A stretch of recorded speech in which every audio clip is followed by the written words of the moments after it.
RJD के कुछ लोग जानबूझ करके इस प्रदेश में दोबारा एक 25 साल पुराना माहौल जिसको माननीय नीतीश कुमार जी ने तोड़ने का काम किया था, उसको दोबारा लाने का प्रयास कर रहे हैं और अगड़ा पिछड़ा की लड़ाई लड़वाने का प्रयास कर रहे हैं। ये इसके पीछे पूरा इस बिहार को अस्थिर करने के लिए आरजेडी के लोग लगे हुए हैं। सम्राट चौधरी चाहते हैं कि इस प्रदेश का लॉ एंड ऑर्डर अच्छा हो, इस प्रदेश के अपराधी जो संगठित अपराधी हैं उनके खिलाफ अभियान चले, जो व्यापारी आना चाहते हैं इस प्रदेश में, जिनको लगता है कि हम यहाँ पर सुरक्षित अपने आप को महसूस करें, उन व्यापारियों के मनोबल को बढ़ाने के लिए उन्होंने इस तरह का अभियान की शुरुआत की। अब मान लीजिए कि उन्होंने हमको बना दिया, मंत्री बना दिया, अब हम कहीं जाकर के कोई घटना कर दें तो इसका मतलब सम्राट चौधरी हमको कहें घटना करने के लिए, मैं किया ना घटना, आई शुड बी पनिश्ड। इसमें सम्राट चौधरी का क्या मतलब है? कोई पुलिस पदाधिकारी या पुलिस का जवान ने किसी जाकर के वहां पर कोई घटना किया, वहां पर जाकर के आरा में, और उसके बाद उसका इनकाउंटर किया तिवारी का, तो उसमें सम्राट चौधरी कैसे इन्वॉल्व है? How Samrat Chaudhary is involve? Tell me. Samrat Chaudhary ने तो एक दिन पहले बयान दिया कि वो विक्षिप्त है, उसका इलाज कराएंगे। लोगों ने कहा है विक्षिप्त है क्योंकि उसने एक पुलिस पदाधिकारी को हॉस्टेज बनाया था। एक प्रदेश में एक मैसेज गया कि भाई एक व्यक्ति ने हॉस्टेज बना लिया है, तो इसलिए उन्होंने बयान दिया। तो उनकी तो मंशा साफ दिख रही है। मैंने तो खुद बयान दिया है कि ये ओवर एक्ट है पुलिस का। लेकिन पुलिस में कौन लोग हैं? हम लोगों ने तो वीडियो देखा, बेचारा थाना प्रभारी जो मालाकार है वो मना कर रहा है। तो आखिर में ये कौन लोग थे जो गए वहां? एसटीएफ क्यों गई? ये सब तो जांच का विषय है ना। कुल सम्राट चौधरी को बदनाम करने का, और इसमें खास करके एनडीए के लोगों को बदनाम करने का, और जो ये बड़ा चंक जो हम लोगों के अपर कास्ट का और हम लोगों के साथ रहा है, एनडीए के बीजेपी के साथ रहा है, उसको दूर करने की साजिश है।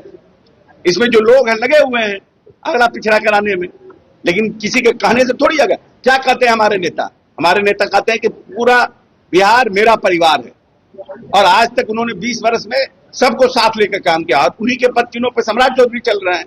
तो कहां सवाल उठता है अगला पिछड़ा का? कुछ लोग अपने बाबाई में, नागमणि जैसे लोग बाबाई में इस तरह का घटिया बयान देते हैं। उम्र हो गया 75-80 साल, अब भारतीय जनता पार्टी में आए हैं, उनको तो ये समझ में आ नहीं रहा है कैसे हमारा एडजस्टमेंट हो जाए, तो फफर दलाली में इस तरह का बयान दे रहे हैं। कुशवाहा, सम्राट चौधरी कुशवाहा के नेता है कि सम्राट चौधरी को मैं 25 वर्ष से जानता हूं, व्यक्तिगत रूप से जानता हूं। जब मैं कॉलेज में पढ़ता था तब से मैं सम्राट चौधरी को जानता हूं। सम्राट चौधरी कास्टिस्ट नहीं है, मैं व्यक्तिगत रूप से कह रहा हूं। न जात पात है न कुछ है, सबसे बड़ा दोस्त प्रसन्न यारबाज लोग हैं, सबके लिए खड़े रहने वाले लोग हैं, और ऐसे बदनाम कर रहे हैं उनको। आपको चाहिए कुछ राजनीति में तो आप कुछ बयान दे दीजिए, अब उसको सम्राट को कॉर्नर कर दीजिए। किसने किया घटना गलत है, मैं ये मान रहा हूं कि वो घटना गलत है।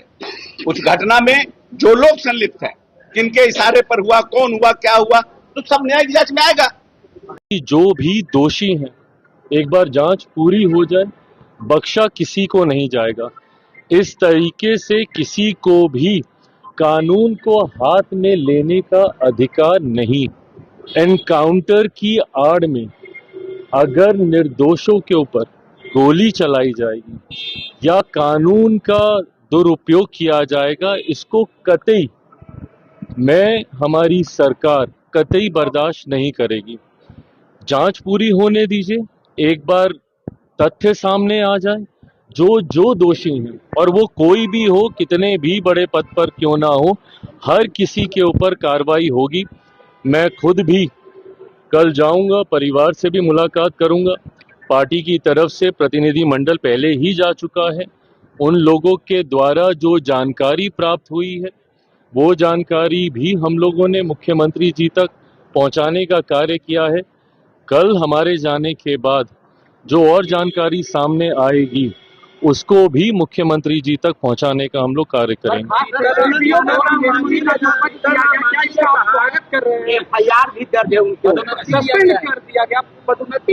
जैसा मैंने कहा कि अगर वो दोषी हैं तो जल्द उनके ऊपर कार्रवाई होगी, ये विश्वास जरूर दिलाता हूं। राम मांझी ने कहा है सर कि हथियार कहां से आया भरत तिवारी के पास।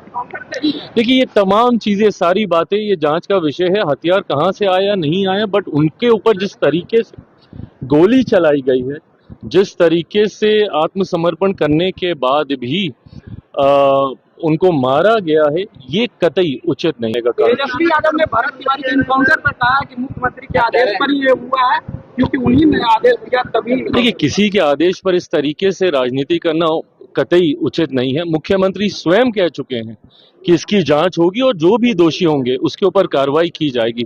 तो इस तरीके से राजनीति करना, मुख्यमंत्री पे आरोप लगाना कतई उचित